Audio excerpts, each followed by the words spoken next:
बातमी कोल्हापुरातून समोर येते।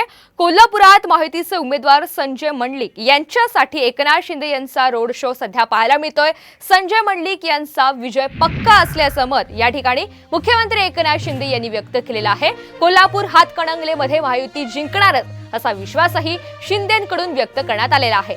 दसरा चौक परिसरामध्ये सध्या महायुतीची भव्य रॅली आपल्याला पाहायला मिळते आणि या सगळ्या संदर्भात मुख्यमंत्री एकनाथ शिंदे यांच्याशी बातचीत केली आहे आमचे प्रतिनिधी रणजित माजगावकर यांनी। राज्याचे मुख्यमंत्री एकनाथ शिंदे कोल्हापूरमध्ये बाईक रॅलीमध्ये सहभागी झालेले आहेत। साहेब, मोठ्या प्रमाणामध्ये बाईक रॅलीमध्ये कोल्हापूरकर सहभागी झालेले आहेत, एकूण कसं वातावरण आहे? कोल्हापूरकरांनी निश्चयाने निर्धार केलेला आहे।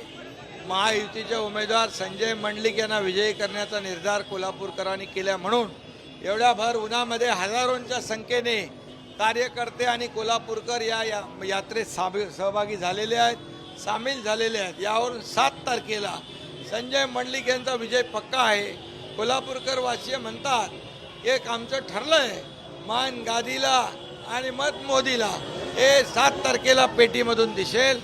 कोल्हापुरामध्ये अनेक दिवस आपण ठाण मांडून आहेत, वारंवार येत आहेत, काय लोकांशी बोलताय तुम्ही? लोकांचं म्हणणं काय आहे, काय सांगू शकता? लोकांचा चांगला प्रतिसाद आहे। महापुरात देखील मी काम केलेलं आहे, त्याची देखील ओळख लोकांनी ठेवलेली आहे आणि म्हणून त्यांनी आम्हाला सांगितलंय काळजी करू नका, यावेळेस कोल्हापूर आणि हातकणंगले दोन्ही जागा तुम्हाला आम्ही देतो।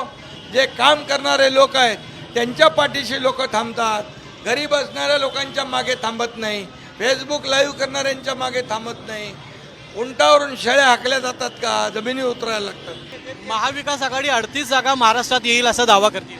त्यांना हे चित्र दाखवा रॅलीचं, सभांचं, मेळाव्यांचं, मग त्यांचा भ्रम संपेल आणि ते भ्रमनिराश झालेत, गळ्यात गळे आणि पायात पाय अडकून पडतील। कॅमेरामॅन सचिन सावंत सोबत मी रणजित माजगावकर, साम टीव्ही कोल्हापूर।